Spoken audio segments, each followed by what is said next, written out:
Good afternoon. My name is Ed Campy. I'm the chairman of the board of the Martin County Commission. With me today is my colleagues, Commissioner Hurd, Commissioner Jenkins, and the mayor of the city of Stuart, Troy McDonald. We just wanted to take a minute this morning and sort of this afternoon and address some of the issues that we've been hearing in our community from our constituents in regards to the 2023 legislative session in Tallahassee. You know, home rule is something that is a tug-of-war issue between local governments and the state legislature for many years. And some years what they're asking for is really benign, and other years it's a lot more challenging and potentially damning. This year, the governor and the state legislature has really made it their mission to address affordable housing, and as a local community, we could not be happier about that. However, some of the bills in the legislation that's being presented and working its way through the Senate and the House, we find here locally would be way too damning and potentially catastrophic for us here, especially in Martin County. Now, we are thrilled that they would be addressing issues, but for us, a one-size-fits-all approach to development and addressing situations with housing, especially for everyone, not just affordable, might work in Tampa or in Jacksonville or Miami. However, it might not work here for us in Stuart. The issues in regards to how our very strict and protective comprehensive plan has worked so well for us for decades and decades has made Martin County really a remarkable place to live, whether you have been born and raised here or you moved here. Our 4-story height limit, our very strict protections on environmental issues and wetland mitigation and things like that are so important for our residents that when we discuss and hear what we're hearing from Tallahassee, it would be just too much.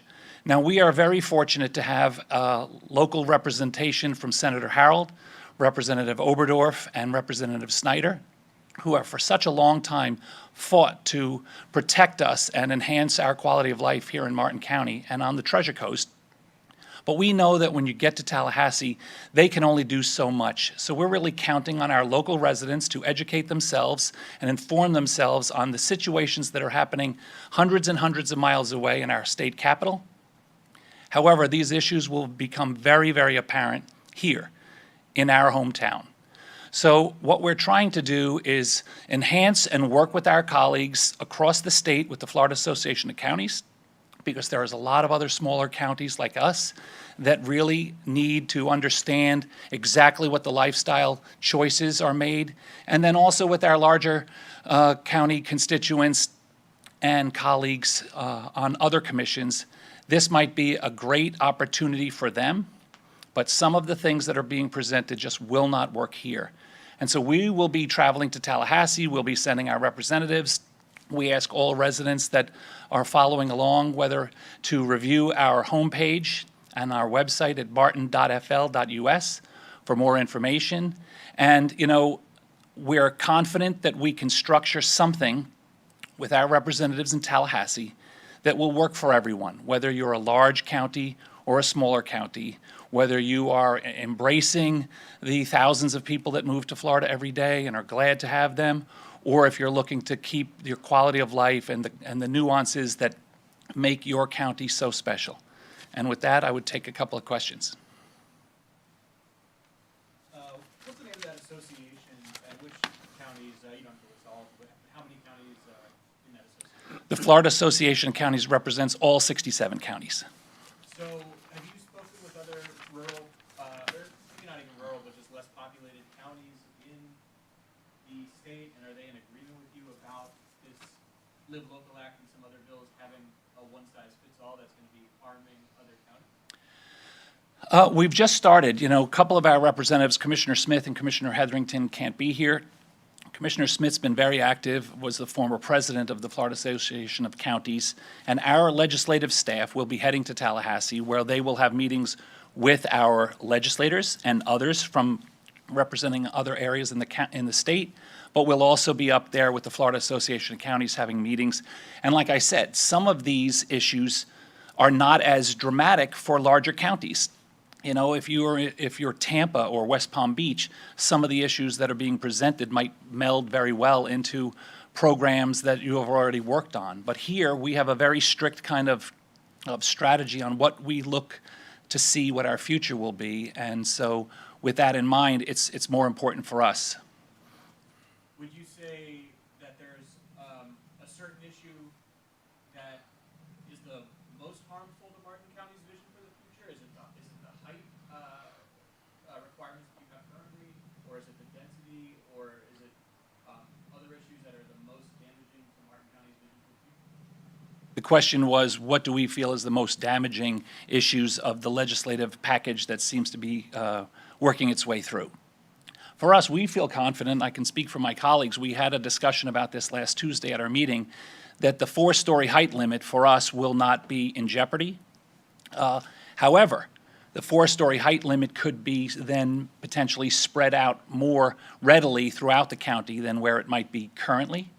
And then for us, I believe that the Senate Bill 102 and some of the things that they're using as tools to address the affordable housing crisis in Florida, which is great for other areas. Some of those tools we could utilize ourselves, but some of it, like, you know, if you built a certain development, that there's a possibility of having 75 to 100% tax exemption for up to 3 decades would be a problem as a local government. That would become an unfunded mandate for us to add that density, that development into our community without the ability to have the initial and additional taxes. And then my final question is, I spoke to some lawmakers today voicing your concerns and asking them their response, and they basically said affordable housing is such a major issue that even if there are some downsides for some local governments, the overall mission of improving access to affordable housing in the state is so important that basically local governments should get on board with it. What would your response be if you hear a lawmaker say that?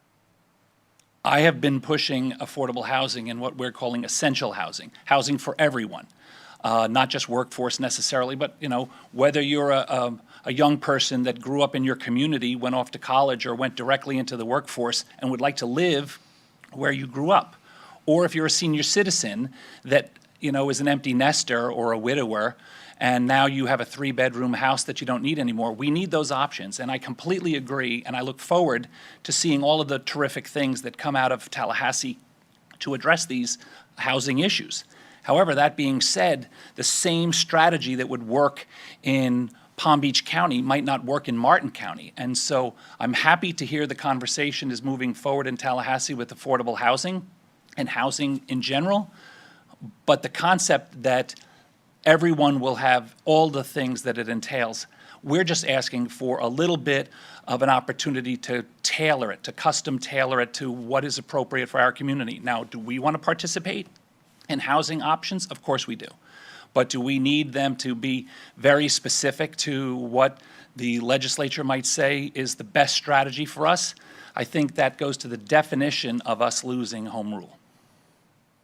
I know you want your constituents to get educated on what's going on. What more can they do to really get the ball moving or help you guys out? Well, I appreciate that question. The question was, what can our constituents do to more highly inform themselves? A version thereof.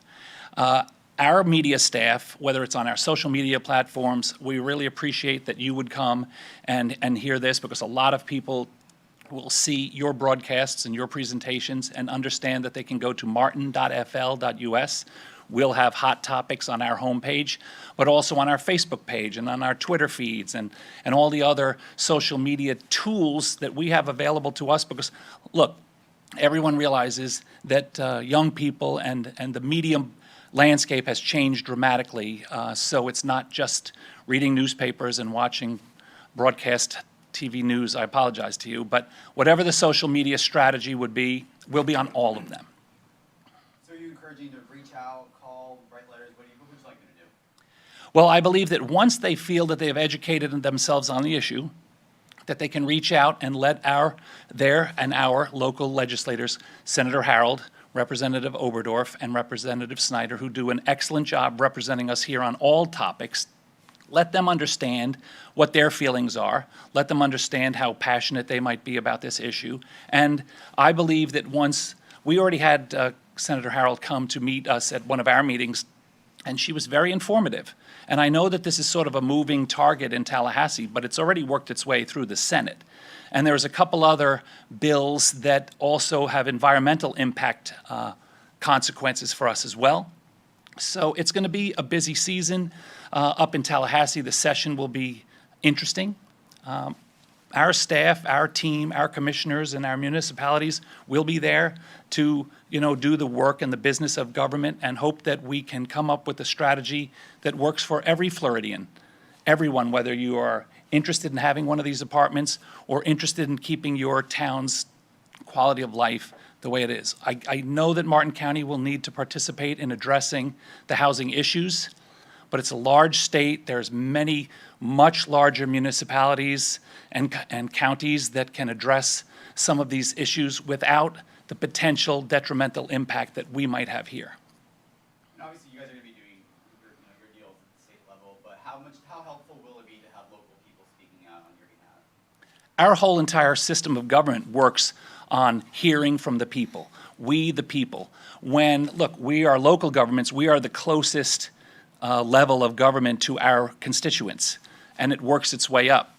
But I feel even when we are making decisions here locally, when people engage us, when they interact, when they get involved and tell us their opinions, we can gauge, what best we can do for our community. If you take that to the next level in Tallahassee, it's not as easy as running into Commissioner Hurd in the supermarket or seeing Commissioner Jenkins on the street. You'd have to, contact them. You'd have to go through the system. And I know that our representatives are more than happy to hear from their local constituents as well. I know they're going to get up to Tallahassee and be 3 representatives and 2 representatives, 1 senator from the Treasure Coast here. And they're going to get up there and have to be with hundreds of others and sort of figure this out. But we felt it was important that we at least, just like we're asking our citizens to do, speak up and let your opinions be known, we are speaking up and we are letting our opinions be known. With that, thank you very much. Thank you.